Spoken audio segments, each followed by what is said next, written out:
Hailing frequencies open and welcome aboard Treks and Tangents. I'm your co-host Brian. And I'm your co-host Jaci. I'm the Star Trek newbie who treks off on tangents. I'm your Star Trek expert who is here to get the tangents back on track. Each episode we watch and talk about a different Star Trek episode, and this week we watched Star Trek, the original series, Season 2, Episode 16, The Gamesters of Triskelion. Welcome back, everyone. Don't forget to stick around to the end of the episode where we'll reveal our bonus Star Note episode topic, which we'll post for free for anyone who wants to follow the Patreon, patreon.com/Treks and Tangents. But before that, let's talk about, well, I call them Hunger Games. I think I heard you call them Squid Game. Squid Games when you were watching them, and I saw you taking your notes. So both descriptives, I think, would be correct. Basically, gladiator pits, rich overseers. They're colorful. They're colorful with their brains.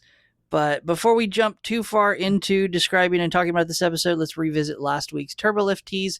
That's where I gave Jaci the title of this week's episode, and Jaci, without any other information, tried to guess or predict the plot of this week's episode. So, computer, what was Jaci's prediction last week?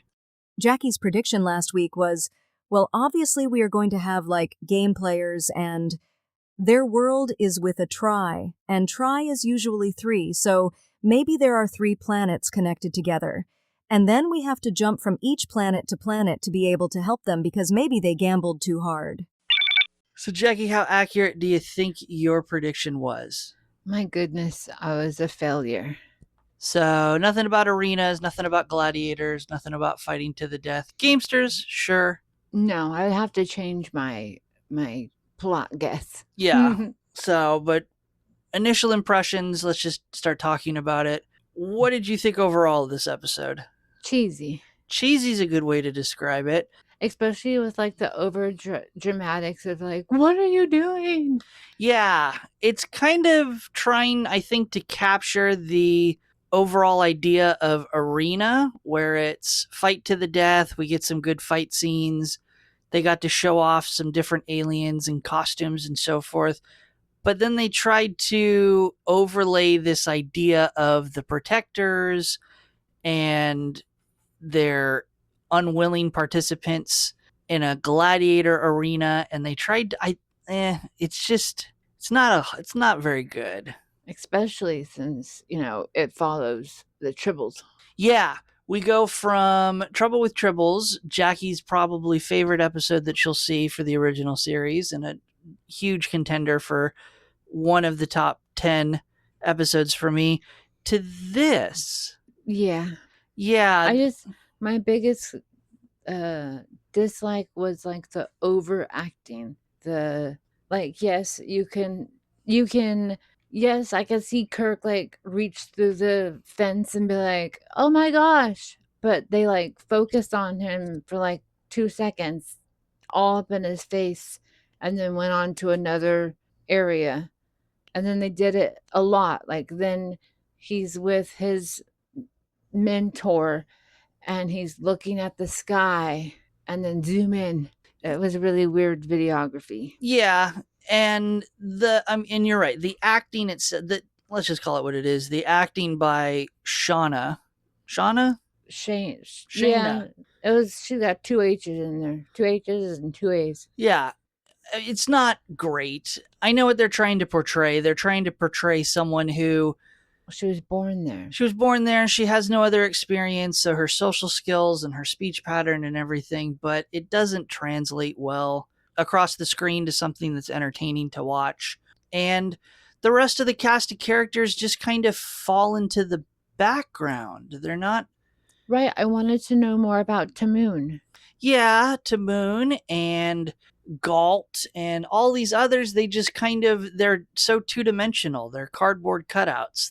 Yeah, we don't know anything. I only know that Galt was the leader and he has salty face. Yeah, and we don't care about any of them, No. There's no empathy. I mean, even with Tamoon, just kind of okay, and then like giant ogre looking man and just standing there, or caveman. Like, so it's like, I mean, Kirk does say it that it's a multiple races are kidnapped, and you can see that. I mean, we even saw that one little alien dude we met when we were taking everybody to the voting area.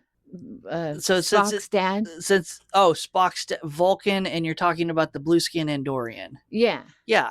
So But they yeah, didn't show his face. But I'm like, I know that vest and I know those antenna. yeah.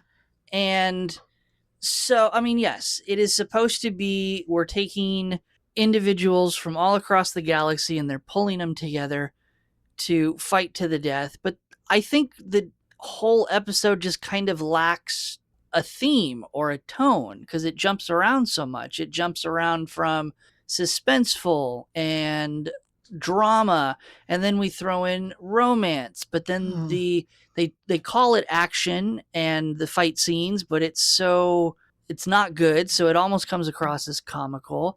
So you don't really settle in to know what this episode is at any point. I mean, this is actually one of the ones that I did watch multiple times and caught something new every time. Like, they were all owned by one provider, and I didn't realize that until You mean the away team? Yeah. Yeah, he bought them as a lot. Right. And then Shayna was like, "Oh, when we need to expand the herd, I'll get a mate." Yeah. Okay. But love. I hate it when it goes back to love. It's so annoying. Sorry. I love love, but you know what I mean, right? I And hope. but well, also it's like they have this overwhelming power to be able to snatch these people up from huge distances, but then it's like, oh, it's time to expand the herd. It's like, so which is it? Is it easier to pull people from other places, or is it easier to make all of your thralls interbreed and create new offspring so that you don't have to brainwash them, because they're already born brainwashed. Basically, they're born into it. So which is it? Are you only pulling? I mean, maybe they're only pulling in new people to dilute the genetic pool and everything, but again, it still just doesn't make a whole lot of sense. Yeah, and then we had to learn what a thrall was. They're not humans or whatever their race is. Everybody is a thrall. Yeah, I mean, that's part of them trying to take away individual identity and have everyone conform to this situation that they're thrust into. But yeah, it's a weird episode. It's awkward. It has no identity. I mean, I could see it being a good one if it had a better focus. Right. And not this whole little matchup between Kirk and Shayna. Like, we could do without that, and I think it would be better. Yeah. Well, let's focus ourselves and let's just dive into it. Jackie, why don't you walk us through the episode? It was like the fastest intro ever. Yeah, it's very quick and it's a huge misdirection. Okay, cool. I give the show credit for that. Yeah, because we are going to Gamma 2, and it is not inhabited.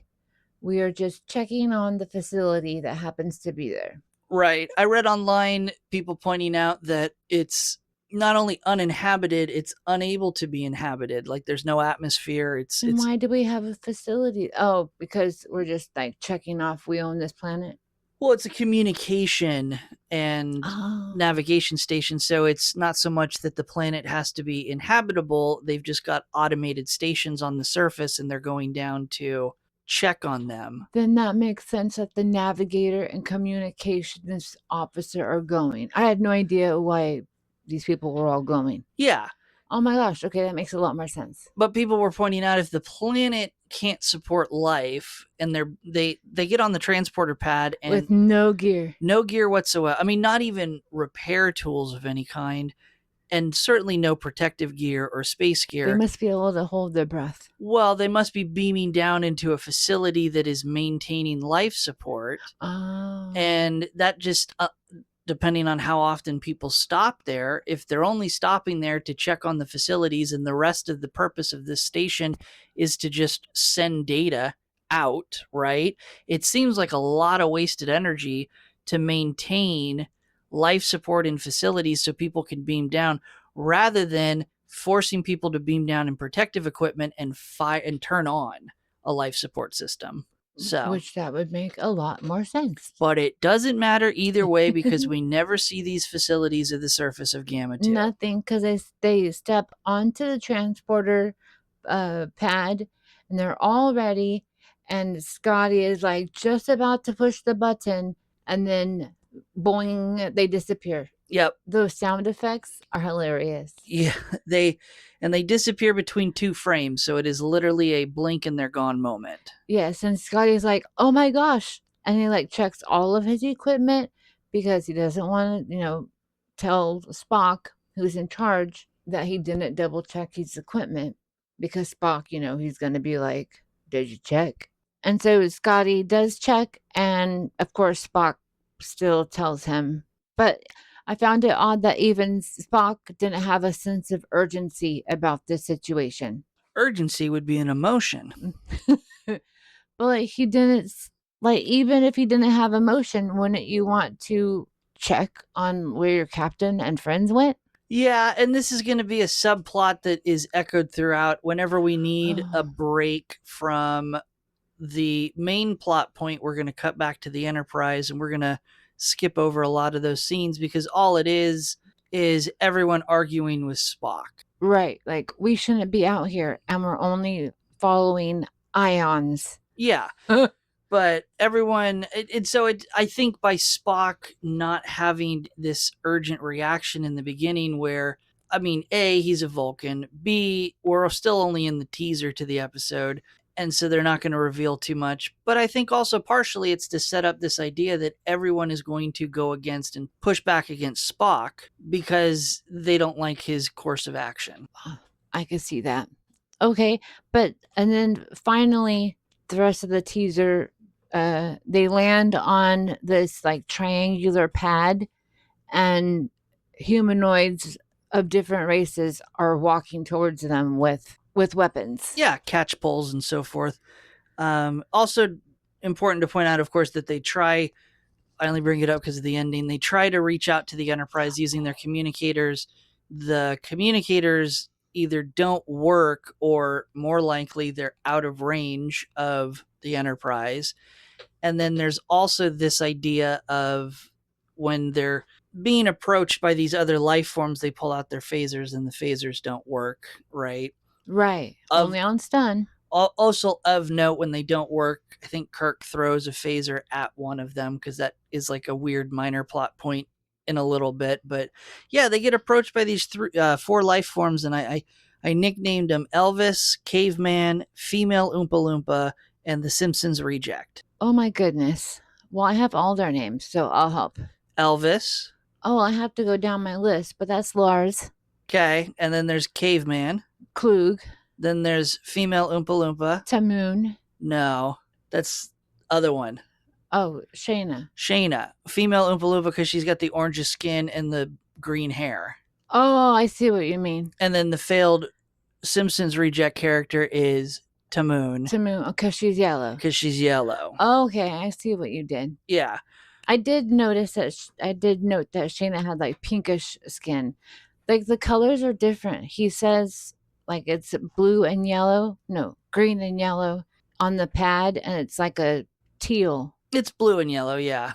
It reminded me of that dress like 2 years ago when you looked at it on Facebook and it was either white and gold or like black and blue or whatever. Yes, and we're not going to reignite that debate. No. I was just saying the colors did not match what he was saying. Right. But anyways, music. Anyway, back on track. We get the fight scene music and everyone starts fighting the away team.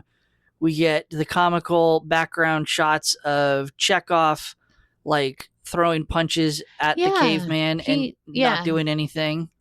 This poor little dude has to fight this giant man. Right, because Kirk pairs off with Elvis, and then Uhura is just left to fight the two women.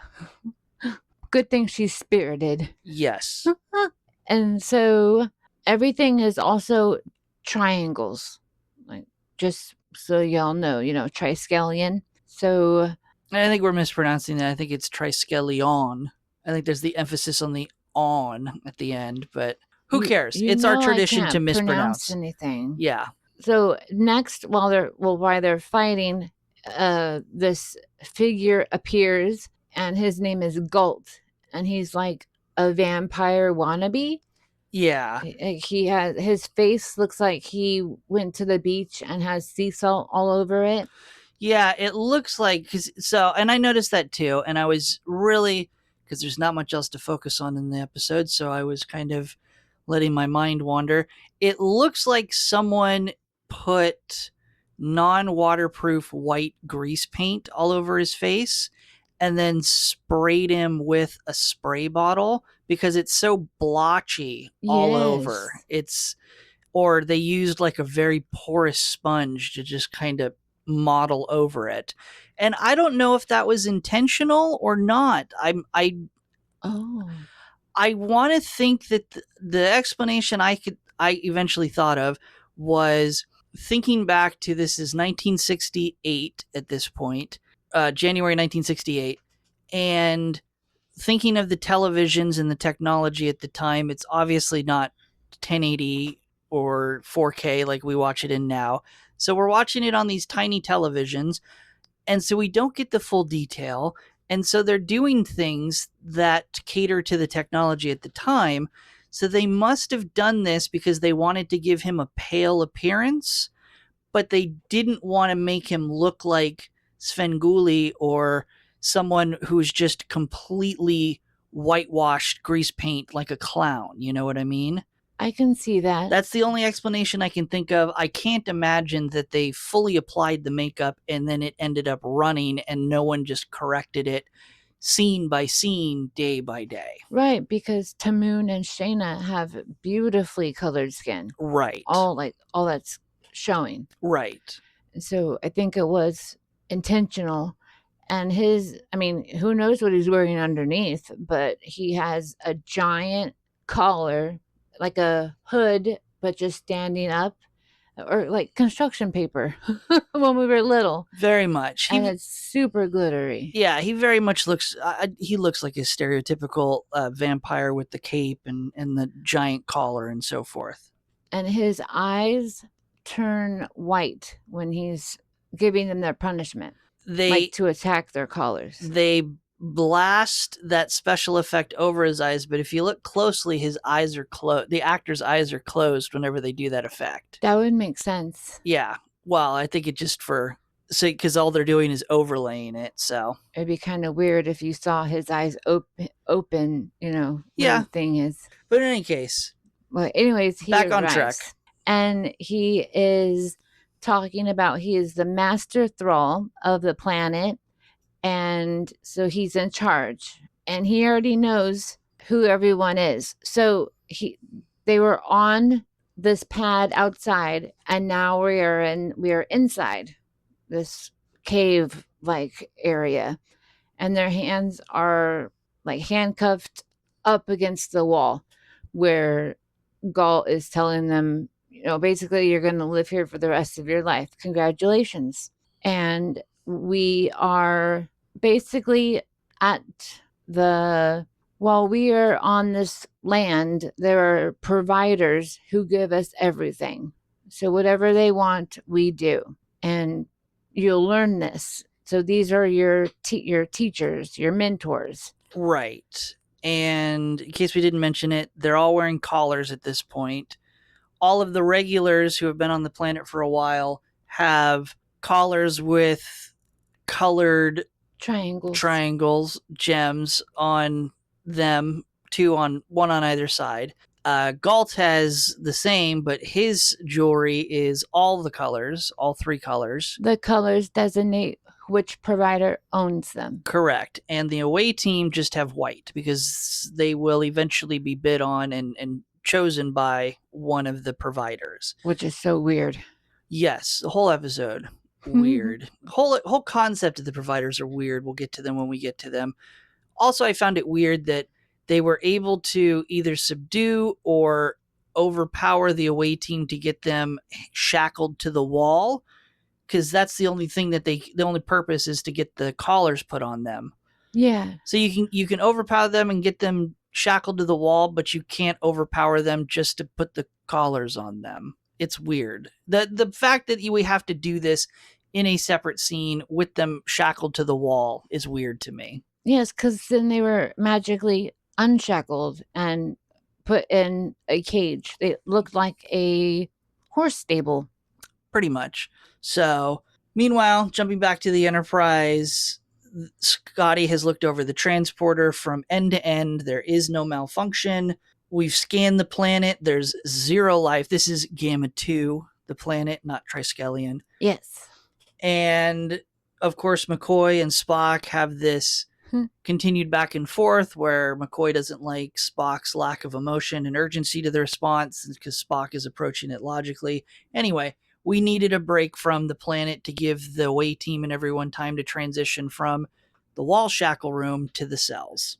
There was a little funny thing because McCoy goes, "Oh, you said hope," because Spock was like, "Hopefully we'll find them."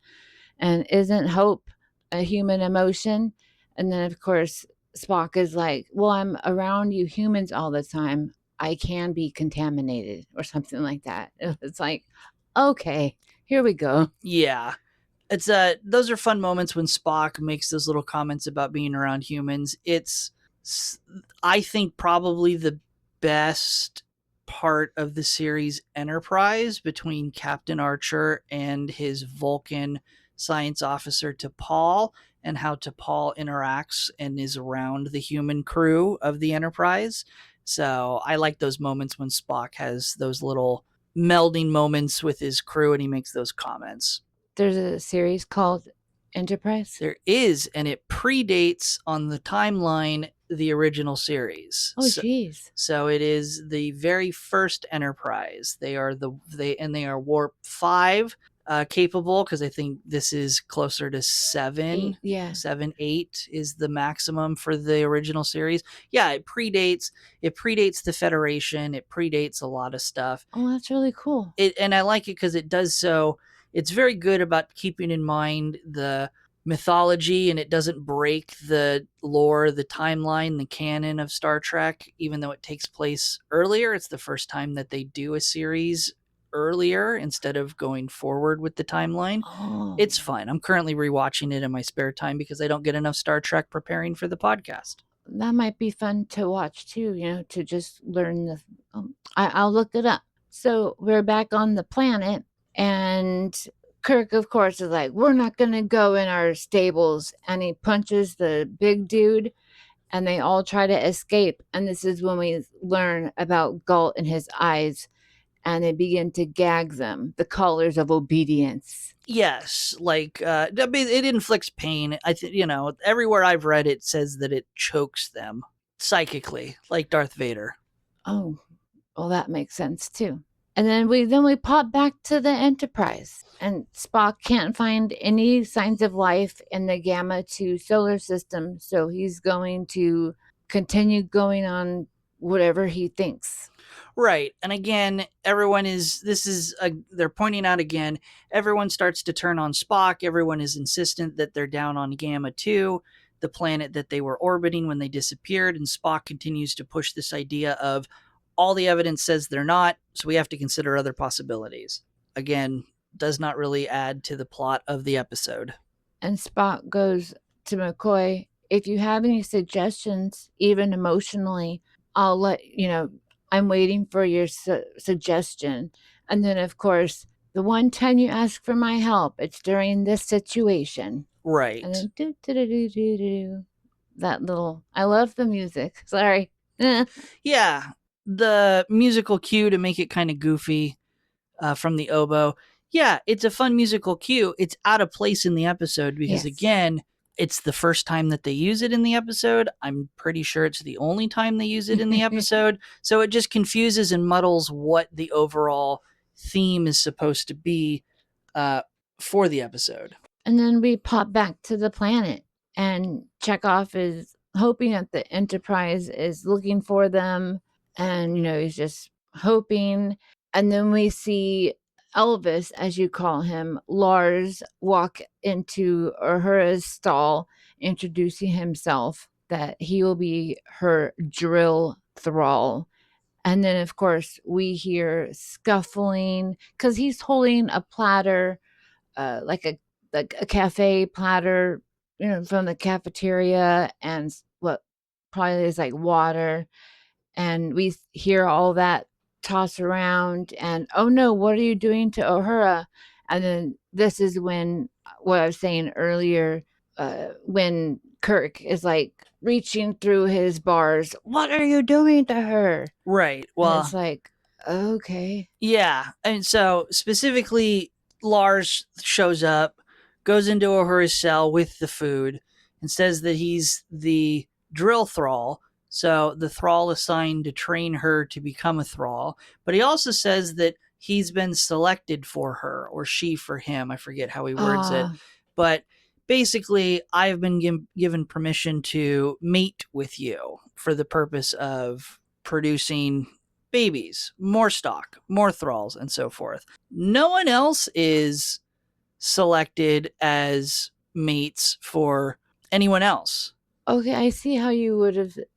Yep, that makes sense, especially with the shadow sounds and everything. It seems like there's something happening. Oh yeah, no, that shouldn't be happening. he's fully trying to force himself onto her. Yes. So I just find it interesting that in this short time period, Lars and Uhura have been matched up as not only trainer and trainee, but mates.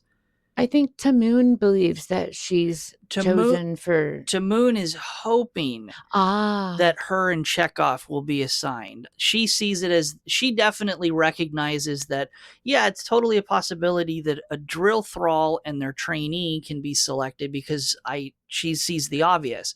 There might be a relationship that builds up, mentor and mentorship, and a connection and so forth to make it easier. But Tamoon very much, we've jumped to the next scene. Sorry. Has very much said that, hopefully we will be selected. Yes. And then when Kirk and Shayna are having their conversation in their cell about the birds and the bees in life, because that's where Kirk is hearing the explanation of what it means to be selected and so forth. She doesn't say that they've been selected. She just says that, yeah, if it happens, we will eventually, blah, blah, blah. So it's just Elvis and Uhura. Right. I will also point out in the scene before we jump to the commercial break between Act 1 and 2, that moment where Kirk is reaching through the bars and saying, "What are you doing?" He calls out Uhura's name and butchers the pronunciation of it. Yeah, he's like me. And so to all you haters out there, even Shatner gets the pronunciation wrong. We are proud to do it. Also wanted to point out the weird little plot point. All of their cells have their names on it. I just noticed that. And so it's been mentioned, we skipped over it, but jumping back to when they're talking to Galt and why are we here and what is going on, Galt does make a weird kind of comment about, or several observations of, we expected you to be difficult, you were expected, the providers chose you, and so forth. It's an interesting concept that the providers would have forbearance knowledge about the three of them and select them and have the intelligence to recognize, because I don't think they influenced the Enterprise going to Gamma 2 and didn't influence the choice of the away team that was beaming down. So they kind of knew all about them and had all this intelligence about them. And it's a plot point we never fully explore. It's like they took advantage of the three of them going together. Right. But we don't know why. We never get an explanation as to why those three, why they chose them, what made them pluck them out and decide to keep them. Because the clue that it's on the cell doors means that it was prepared ahead of time. Unless you want to believe that they were chained up in the wall room waiting for their callers, and they took the time then to put their names on the cell. I don't know. Yeah, because it's not like a tile like what doctors would hang. It's on the wood or steel. Right. So we've glanced over the meeting between Kirk and Shauna, but there's really nothing to talk about in that. It's just basic. Just the way she looks, and she calls food nourishment. Yeah, and she's very much brainwashed, and she has no desire to really escape. She's very much locked into this cycle that they have. Kirk is trying to break through to her and appeal to her beauty and so forth, and it doesn't really work in the moment because she doesn't really have that concept. I'm glancing over it because I think it's more fun to talk about 2 hours Chekhov. have passed. 2 hours have passed, and it's Chekhov and Tamoon. I love her. She is, I think, the most underrated character in the episode. Yep. I wanted to learn more about Tamoon. I don't like what they decided to do with her voice, but I get it. It's a weird contrast when you compare her to Shauna. So I think that's why they make her accessories more feminine. Her nails are painted. She has pink hair. Her attire is pink. Her eyebrows need to be waxed, but she has beautiful cotton candy hair. I love it. yeah, but then they go and they ruin the whole feminine side with her overly robotic voice. Lower voice. It is kind of a if you want to cut through all of the editing that they had to do for it, yeah, it just kind of it sticks out like a sore thumb. Everything else I think fits. Even the bushy eyebrows that Jaci doesn't want to point to. Even the shorter hair, even the fact that she's bright yellow and she's wearing what looks like a romper swimsuit compared to Shauna's more like Wonder Woman outfit. Wonder Woman silver bikini and so forth. Everything about the character fits, and then you hear her talk and you go, huh, okay.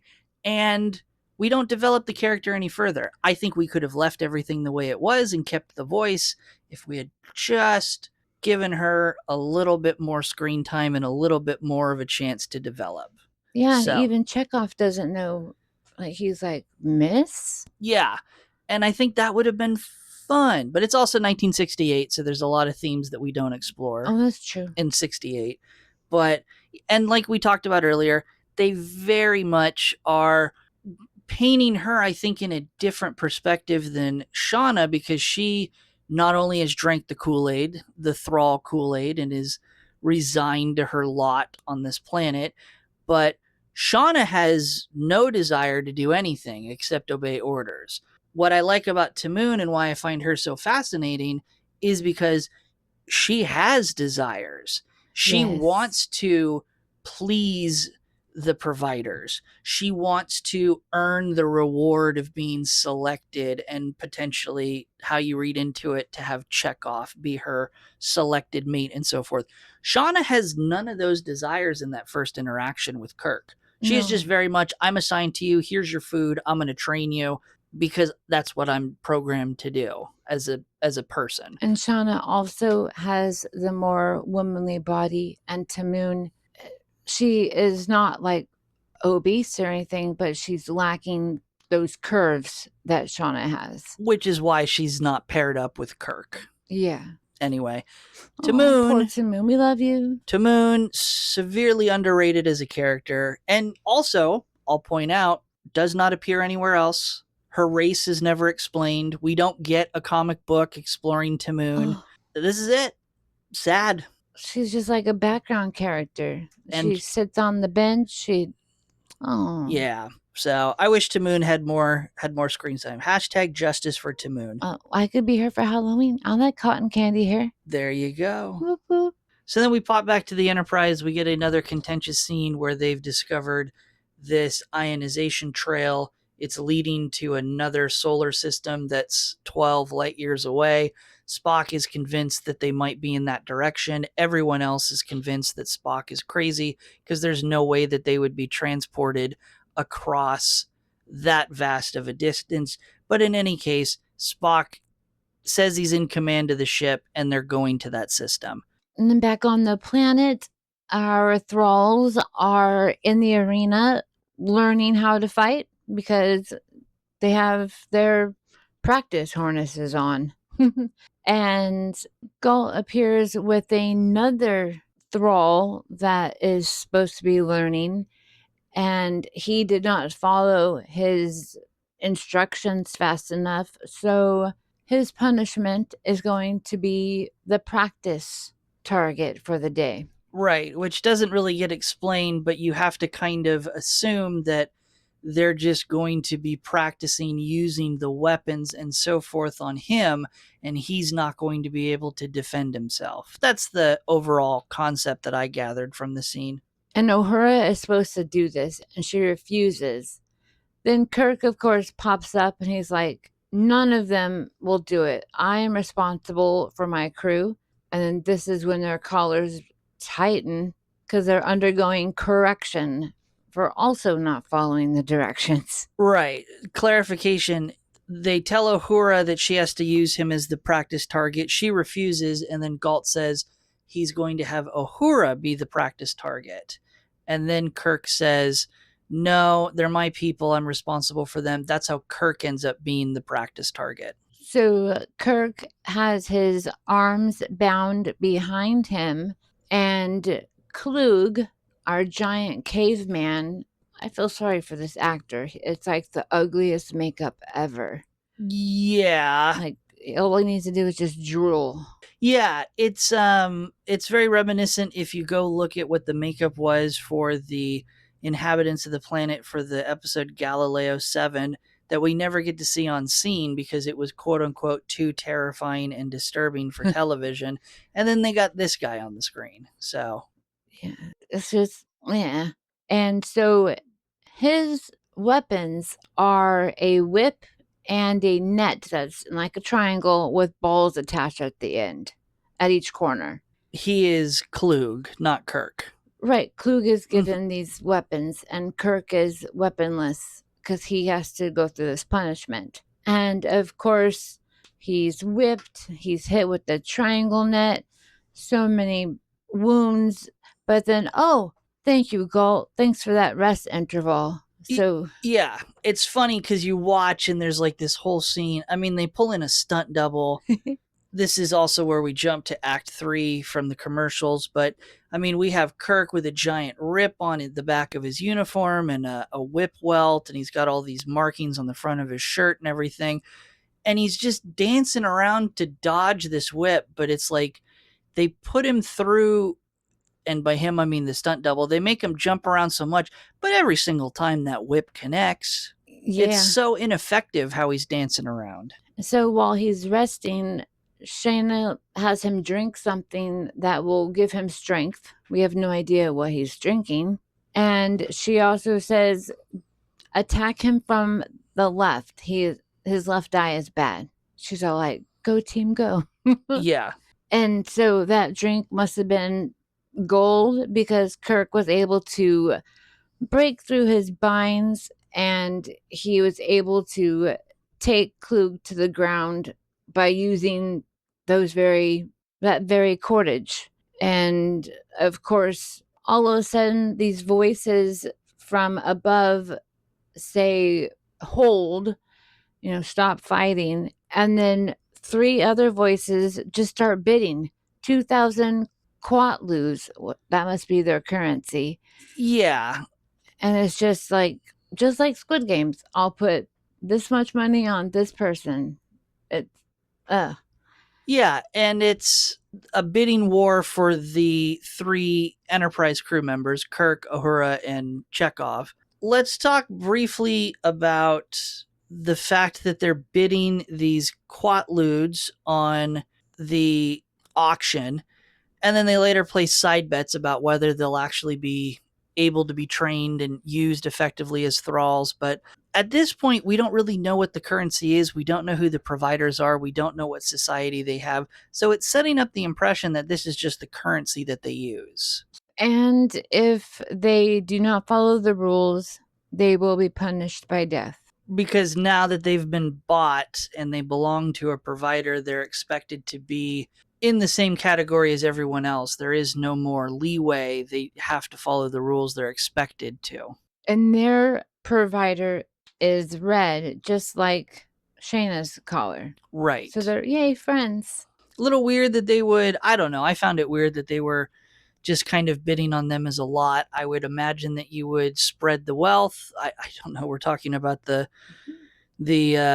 logistics of running an auction here for people, but it's never really explained why their bot is a lot instead of, I don't know, breaking them up, separating them. I would imagine that would make it easier to manage them. And more fun since there's, 3 against 3. Right. And then we have the super fast jump to the Enterprise where, oops, still can't find them, and they carry on, and then back to the planet. And Shayna and Kirk are like doing cross country running. And Kirk asks for a breather, and Shayna looks at him like, what do you mean? And then when he finally says arrest, then she's like, oh, you're tired. Like an insult. Yeah, and they stop running at this like old ruins of some stone building of some kind. Again, missed opportunity to kind of dive into the providers, and there obviously had to be some sort of society that existed before it became what it became, but they just never talk about it. I mean, Kirk mentions it because he's like, oh, the ruins, what kind of people are the providers? But we never get an answer. I don't expect that it should have come from Shauna directly, but the show should have given us something. No, I totally agree. And then finally, when she starts giving some kind of quote unquote secrets about what the providers look like, they start like correcting her with her collar. And then, of course, Kirk is screaming to the heavens, it's my fault. It's my fault. Don't, harm her for my doing. Yeah. He's always saving the ladies. Yeah, and it's this, and there's a whole back and forth scene to this about Kirk like playing into her.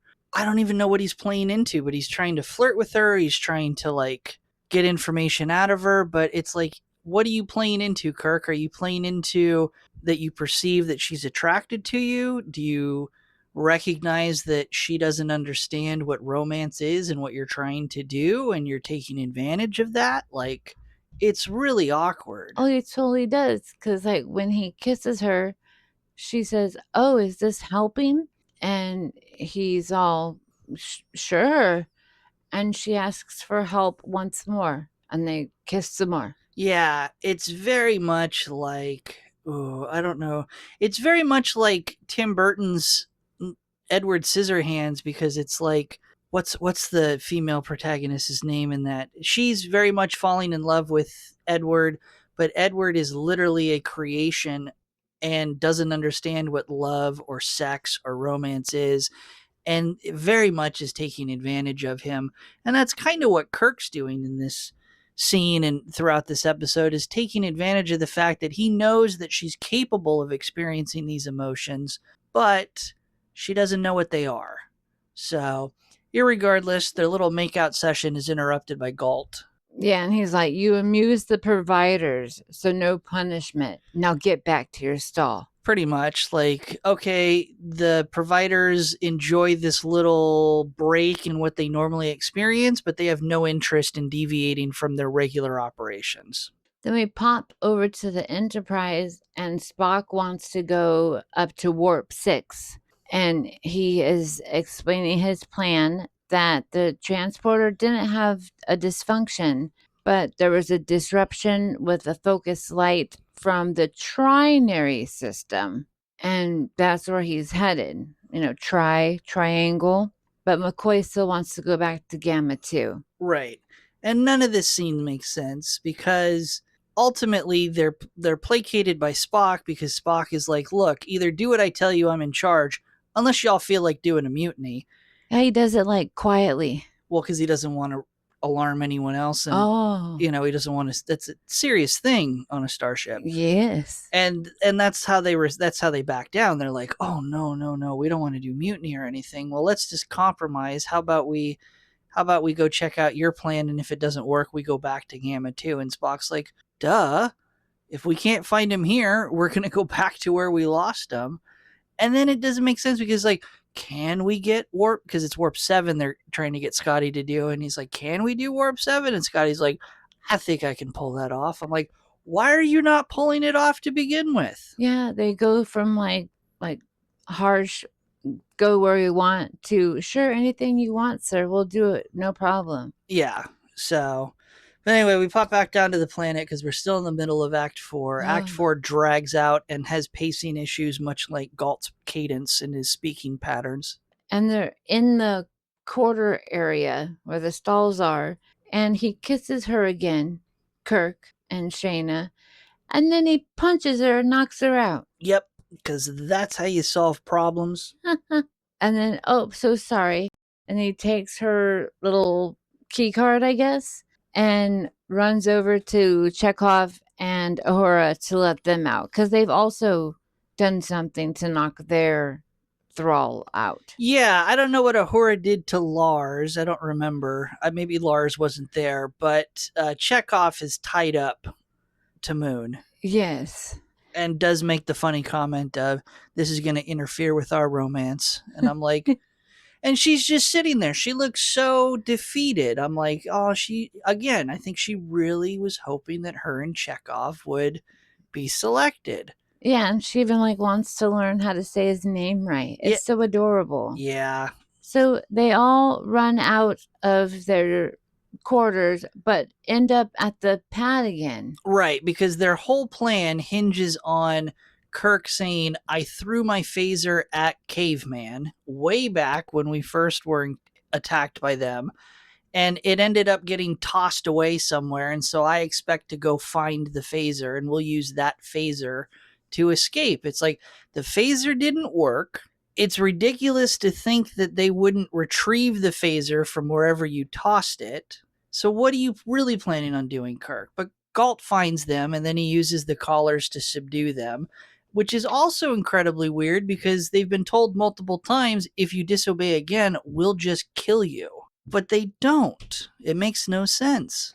So the Enterprise has arrived into the trinary area. Yep, and let's really jump the shark now because the providers jump on and take control of the Enterprise before Spock and McCoy can beam down. Or is it Spock and Scotty? I don't remember No, which. Spock wants to go down, and then McCoy's like, well, if you're going to go in the lion's den, you need a medical officer. Yeah. And then we have like a biblical reference. Yeah, but then it doesn't matter because the providers take control of the Enterprise, and we now get magical three-way calling because the providers are talking to Spock and the bridge crew, but Kirk and everyone down on the planet can hear them, and then Kirk is able to just shout up at the sky and can be heard by the Enterprise. I'm like, why would this be a thing? Why would the providers allow the communication between the away team and the Enterprise? It makes zero sense. Well, I didn't think that Kirk knew he was yelling to the Enterprise. I think he was just yelling in general, hoping to make it. Well, I guess you try anything in that moment, but yeah, but still, it very clearly is revealed and understood by everyone that everyone can hear everyone in this moment. And then Kirk gets, cocky again, and he's like, providers, if you're so great, why don't you show yourselves? And then magically, boing, he's in this cave in front of a dome that has 3 ugly brains in it. Right. They're all different colors. They are. What colors are they, Jaci? Provider 1 is... I don't know what number they are, but there's a yellow one, a red one, and like a purplish one. Green.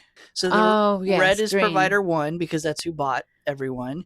Provider 2 is yellow, and then Provider 3 is green, which makes no sense because their collars are blue, but that's besides the point. Yeah, the blue-green is like, I can't tell the color. Yeah. So, but yeah, in any case, so now we see that the providers are brains, and this is society. There are no other providers. They developed themselves enough to where they didn't need a body. Right, but they've limited themselves to just be these brains, and I have to imagine that the rest of their society died off, right? Yes. And so they're now only existing, and they do these gladiator games because that's all that they have left. And so it brings me back to my quatludes betting. Why are we the only thing that this currency now serves is a tally to who is currently ahead in the games, quote unquote. And that's it. There is no other value to the currency, which is annoying to me. It just, it bugs me that that's what they're going for. And I'm like, no. There should be other reasons. There should be other motivation. But no, that's it. And so they tell Kirk that you're going to be here forever, and the Enterprise is going to be destroyed in a magnetic storm. But we're going to enslave the rest of the Enterprise crew too to be thralls. Yes. So, yay. But then Kirk offers them a bet that will free all of his people, including all the other enslaved thralls, that he'll win, and if he does fail, his people will be enslaved. Right. But specifically if Kirk wins, the outcome for the thralls are the providers will actively free them and Educate them. educate them, coach them, organize them, and lead them to become a self-sustaining civilization and government. Yes. And okay. And so they bicker back and forth about this, and Kirk says, I want the 3 away team people to participate against 3 of your choosing. They push back and say, no, it'll be you against 3 of our choosing.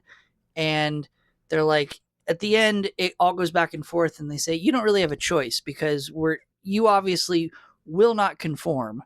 We cannot train you. And all you're going to do is continue to disrupt what we have here.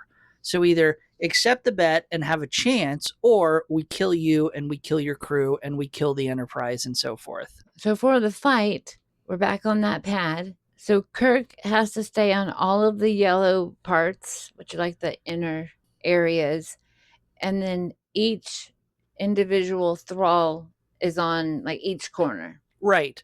Which none of that matters. Because they all cross it anyway. They all, like within 2 steps, Kirk steps, because they say if you step onto, the only way that you can get out of this is die. That's how it ends. You cannot defeat anyone else unless they die. And if you step off your color and you step onto your opponent's color, you die. And 2 steps after they start the fight, Kirk is clearly standing and stepping on the blue. So doesn't matter. Very poorly choreographed. Like they made no effort to keep that in mind. But we have Kirk facing off against Caveman, Elvis, and now we have an Andorian. Yeah, he just like popped in there. Yeah, from nowhere, but okay. And they go back and forth. Kirk is able to stab Elvis to death. He ends up tangling with the caveman, the Andorian. Oh, I think I got it backwards. I think Kirk ends up stabbing the caveman. He has the Andorian throw a spear, ducks, and it kills Elvis. Whatever, it doesn't matter. In the end, he ends up fighting the Andorian. Again, very poorly choreographed because it's several times you can see where they didn't bother to paint the actor in the blue paint.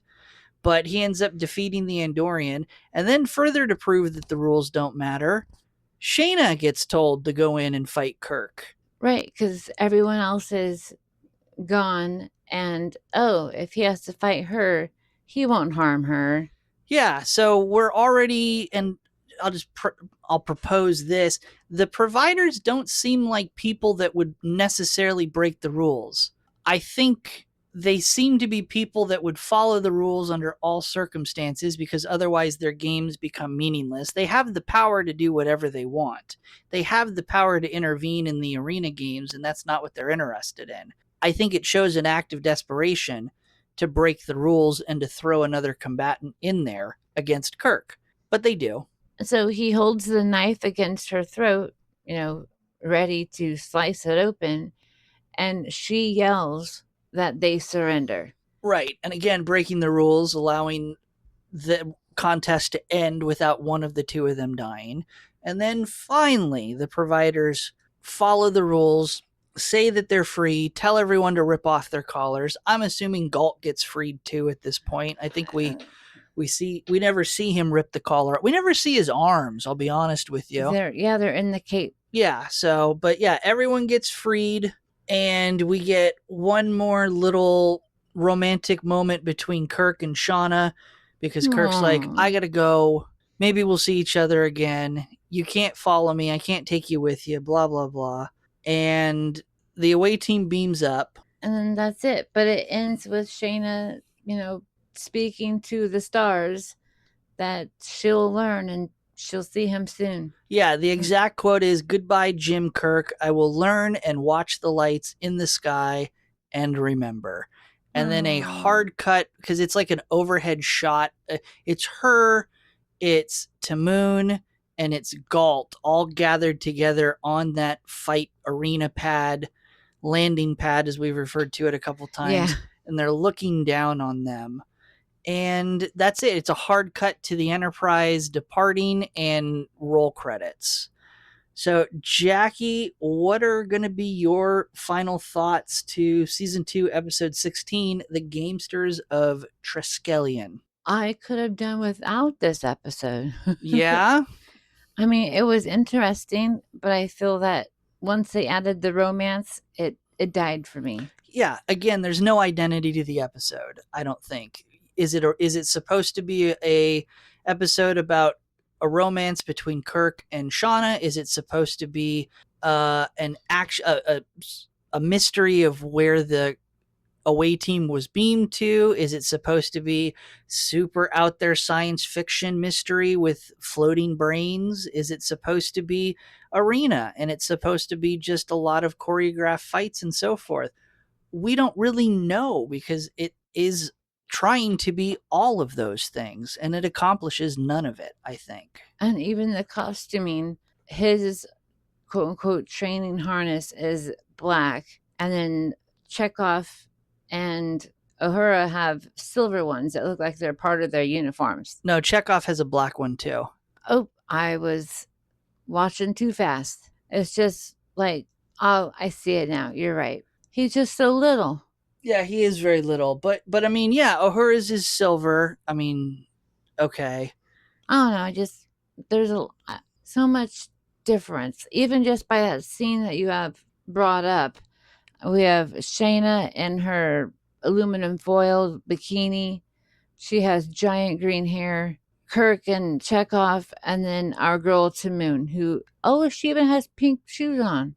Right. Yeah, it Yeah. would be great to know more about her. Yeah, I think we both acknowledge. I mean, I think we both agree that it would, Tamoon, if you want to take and strip away all this episode and you get to choose one element or one character from this episode that you would develop further, I think we both go Tamoon. Exactly. We would both like to see a Tamoon episode, but we never do. So, yeah, it's just kind of a meh. I think we won't be surprised at our ratings here. But before we finish up our final thoughts and give our favorite quotes, let's just remind everyone again, don't forget to pop over to our Patreon when you're done listening to this episode, patreon.com/treks and tangents, where we'll post our Star Note bonus episode, where we'll do a deeper dive into one or two topics from the episode. Definitely, I think we'll talk more about our girl Tamoon and maybe come up with some fan fiction for her. But the main topic question is going to be, did Kirk cross an ethical line by using Shauna's feelings for him? We kind of touched on it a little bit, but I think we'll dive a little bit deeper and we'll talk a little bit more about some of the moral dilemmas. I've got some backup questions as well. So yeah, join us over at our Patreon, patreon.com/treks and tangents. These bonus Star Note episodes free for everyone who follows the Patreon. Jaci, round out your final thoughts. Give us your favorite quote. Hope? I always thought that was a human failing, Mr. Spock. True, Doctor. Constant exposure does result in a certain degree of contamination. This is, of course, when McCoy and Spock are talking about their search for Kirk, Uhura, and Chekhov. Like, I'm just hoping to find them. And, McCoy keeps rapping them. Yeah, that's a good moment. I like it. My quote's going to be toward the end. It's not a very quotable episode for me, but True. Kirk's quote to Sean at the very end, all your people must learn before you can reach for the stars. I kind of like that, but I like the idea behind that. I like the idea that Kirk, these people have obviously had terrible lives. They've been kidnapped or bred into this terrible situation by the providers. And so I like the idea that Kirk is saying we're not just going to solve all of your problems by taking you with us and taking you into this development path that you're not ready for and so forth. So I like that idea. They've come, they've rescued them, they've saved them, they've obviously interjected and changed the trajectory of their lives. I question it because We don't know where Shauna's people are. We don't know where Tamoon's people are. We don't know where Galt's people are. For all we know, they're all spacefaring people. So it also leads to the question of how come they didn't try to find out where they were from and repatriate them into and get them home, because they all came from somewhere. Well, I love that idea, but I think it's kind of like when you have an animal and it's ready to go back to population, it doesn't really go well in its original species. So he has to be by himself in like a human created facility. Yeah, and that's a good explanation where even if they did know where all of their people were, yeah, maybe it is best that we just take all of these enslaved arena gladiators And they all learn together. and we make a society out of it where they can learn, and in the future, who knows. But yeah, I like it. So it led to this idea and I kind of like it. I'll burn a Star Note topic we were going to talk about, and I'll keep it in the original podcast. We don't see Tamoon again, but there is a side story that the providers do keep their word. They do create and guide them toward a society, and the society that ends up being evolved and created on Triskelion ends up, I don't think it joins the Federation, but it ends up having diplomatic contact and communication with the Federation, and their ambassador is Shauna. Oh, that's great. And there is a reuniting of Shauna and Kirk briefly. So anyway, I mean, Kirk does yell at the providers, you're gonna keep your word, you know. exactly. So let's transition from our final thoughts over to our triple tidbits or interesting facts to the Yay. episode. And as we learned last week, why do we call them triple tidbits, Jackie? Because they're amazing. Because they're fun, they're interesting, they're cute, they're cuddly, but they can also be trill. they can also be problematic, they can be horrifying, they can just be interesting. So the episode first aired, of course, January 5th, 1968. Angelique Pettyjohn, who is the name of the actress who played Shauna, when she went in for tryouts, she expressed to the producers that she was concerned because the script that she was reading from and the character description described Shauna as an Amazon, and she was only 5'6". And the producers all laughed and said to her, she quotes, "Next to Shatner, you'll look like an Amazon." So, but I mean, you do see her stand like a proud, like a Amazon woman would, that we see in the comics and whatever, like feet apart, hands at the waist, like yeah, she stands. Boom! Come at me, bro. yeah. Very much also like the actress who played Jackie's favorite character so far, Lieutenant Rand. The actress who played Shauna, Angelique, movie career never took off. Unfortunately, went sideways in life and got addicted and had substance abuse problems. And I bring that up because she eventually, when the motion pictures came out and everything, and we started getting conventions for Star Trek, she recognized and realized that there is kind of this side career and future for people who've been on Star Trek and can tour the convention circuits and so forth, and was welcome and embraced by the fandom back in, and so did tours of conventions and so forth before she ended up passing away in 1992. So well, you know, there's a lot of cosplay of Shayna. absolutely. She actually was, I don't know if she was the first, but one of the, I would say, successful actors or actresses from Star Trek in this time period that produced her own character posters of her character and use that as a means to make money and to sell and so forth. So I think that's awesome. She's lady bossing it. Yeah, and I like that idea when actors or actresses, obviously they don't own the show, they don't own the IP to their character, but I think if they're going to portray that character can't exist without that actor or actress. And I think it should be an avenue for them to have some sort of revenue line where they can produce pictures, headshots, and things for fans to purchase and interact with that benefit the actor or the actress. I support that 100%. Truly. During the filming of this episode is when word broke that NBC was canceling Star Trek the original series at the end of season 2. This led to a general sense of depression, and I think you will see that in some of the later episodes where everyone thought the show was canceled. I mean, NBC had ordered all the episodes for the second season, and they weren't canceling the order for those episodes, but NBC had said, we're not going to order episodes for season 3. This, of course, this is the same cancellation that led to the giant letter writing campaign by fans, and is what convinced NBC to renew the episode for season 3. But there was a significant time period where the show was effectively canceled and was going to come to an end at the end of the season. So, that does sound really sad. Triskelion is, of course, the Greek name for the symbol that we see throughout the episode. So it is real. It is a Greek symbol. So it is a thing. The dome that's encasing the provider's brains at the end, did you recognize it? It did look familiar. It is the dome from the spaceship, from Lazarus's spaceship from the episode The Alternative Factor. I think it's funny because when I watched that episode, there's that giant red starburst that's on the top of that dome.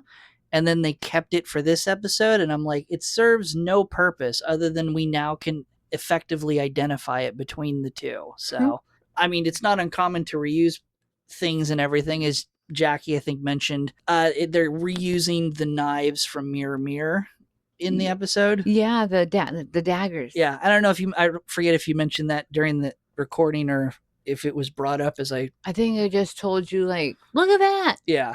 And then my final triple tidbit for the episode. This is the only original series episode that ends with a non-regular character as the focus of the scene. So the fact that they're zooming in on Shauna for her little parting line, and that's the end of the episode, that's the only time in the 3 seasons that they do that. Otherwise, it is always going to end on a main recurring character from the Enterprise. Well, that makes sense. But those are going to be your triple tidbits. But now let's rate the episode. I don't think anyone's going to be surprised at our rating. But as a reminder, our episode rankings are where we assign a Starfleet rank to the episode, pretending that the episode is a crew member for our fictitious starship for the season. A higher rank means we not only were more entertained by the episode, but more specifically, we find the episode to be a more valuable member of the crew of our starship. And the opposite's true. A lower rank means we were less entertained by the episode, and we find this episode to be a more disposable member of our crew. Our ranks start at the very bottom, where we can have an unlimited number of ensigns, lieutenant junior grades, or lieutenants. And then we get to our upper commanders and officers. We can have 7 lieutenant commanders, 5 commanders, 1 captain, and 1 admiral. Again, if none of that makes any sense, pop over to the Patreon, patreon.com/Treks and Tangents. We'll post a graphical representation of the rankings as they go. And it's good to check in because we not only rank each episode, but we can promote or demote episodes to make room as we decide. And you can check out all the rankings from last season and follow along. So hopefully we'll see you over there. But Jaci, why don't you tell us for the USS Luminara, what rank are you going to give this episode? I'm really sorry, but I have to put it in the ensign category. And why ensign? Because the overacting, the lack of character development, the focus on only Shayna and, her beauty. And then, of course, I mean, we do look at her face all the time. Like, I'm okay without that. Yeah. So for my starship, the USS Comet, no surprise, I'm also going to rank this as an ensign. Woo! Again, there's no identity or theme to the episode. It tries to do too much. It jumps the shark at the end where, for no reason, everyone can talk to everyone. I don't mind that we have a romantic interest for Kirk on multiple episodes. I don't mind that we have Kirk and an alien kissing and so forth, because it leads to viewers and so forth. But I would have liked to see greater character development. Who's Galt? Where does he come from? Why did he Yes. decide to become the head thrall and not a combatant? How did he become that? Yeah. And where are all the rest of the what we didn't even mention it. Where did the providers come from? What was the downfall of their civilization? Why couldn't we have a throwaway line where it said we evolved to this point and we thought we were so superior, but now we're pathetic and we just all we have left are these games and these bets that we have. Why did everyone, all the providers, go away? And finally, justice for Tamoon. Exactly. So And where did the other thrall come who was supposed to be pretty much killed? yeah. Like, where'd he pop from? So let's just call it what it is. It's a disposable episode. We're going with Ensign. Are we gonna go hashtag?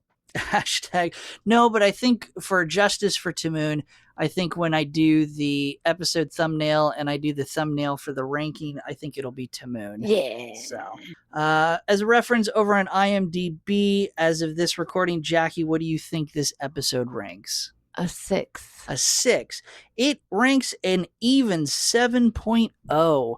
I think people like the cheesy combat. If I had to Okay. guess what I know from Star Trek fandom, I think all of the fight scenes, and they are terribly coordinated, and they are nowhere near on the level as we just saw last week with Trouble with Tribbles and the bar fight scene and so forth. It is bad fight scenes, but I think people enjoy that. So And they're not watching them in order like we are. We are like studying them. So they could just be like, oh, I want to watch this episode today and, rate it. Like you should rate our podcast with 5 stars. Por favor. yes, before we dip out, as a reminder, everyone, please, wherever you're listening, leave a comment. Tell us what you think this episode should rank. How would you rank this episode? What did you like or not like about the episode?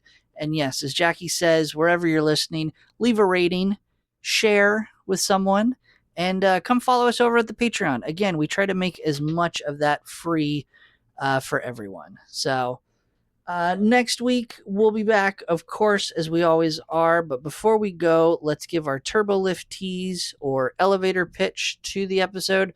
It's where I'll give Jaci the title of next week's episode. And without any other information, Jaci will try to guess the plot of the episode. Jaci, next week's episode is entitled A Piece of the Action. Well, obviously, everyone is back on the Enterprise, and we are going to the next sector because we have to, go home from our crazy Triskelion area. But on the way home, we see a planet in need that hasn't yet called the distress signal, but we are saviors and we're going to help them. So we're going to pop over and lend a hand or 4. All right. And tune in next week to see how accurate Jaci's prediction is. If you want more show information, you can find and directly support our podcast on Patreon. Last plug for the episode, patreon.com/Treks and Tangents. Again, free for everyone, our bonus Star Note episodes, our graphical representation, but also for those that want to support the Patreon and become crew members, we do a deeper dive into the animated series. We have all of our test episodes published. We're working on other content for it. Bar Trek is coming at some point. Our little side podcast interview, random discussion. I'm going to start diving deeper into some of the non-canon works, comics, novels. Maybe I'll talk about Lower Decks because if I don't bring it up now, we'll never get to it. So yeah, hopefully we'll see you over at the Patreon. Everyone can join for free. Again, we try to keep as much content as free for everyone to give everyone a chance to pop in. But you can follow us on x.com, Treks_Tangents. We're on Instagram and Blue Sky at Treks and Tangents, trying to catch everyone where we can. But Jaci, where can people find you and what are you up to? You can find me mostly on Instagram at Jaboom, JIBBOOM. I have a little of everything on there. Right now, it is primarily my hip replacement because I'm going in for my second one and all the physical therapy I'm doing. And I mean, every day I deal with CRPS, so definitely disability and service animal advocacy. On top of that, I am a musician. I mean, that was my main reason for moving to Sacramento. And I play the tuba, flute, and piccolo. I have reels up, and music season is starting again in just a few weeks. So go find me over there. I can't wait to see you. And you can watch me stream a variety of video games over at twitch.tv/PiratePoundTown, all when I have time and I'm not editing this podcast or content for the podcast. You can find a lot of that video game content after the stream as well over at YouTube at Pirate Pound Town. I also have a second channel on YouTube, Pirate Treasure Hunting, where I do comic, coin collecting, other hobby content. And finally, you can find me socially on Blue Sky and Instagram. Blue Sky, I'm at Pirate Pound Town. Instagram, it's Pineapple Cannibal. Links to all social media mentioned can be found in the episode description. Thank you, everyone, for tuning in to this week's episode. We hope you had fun like we did, and we will see you all next week. Be sure to watch out for those triangles. End transmission.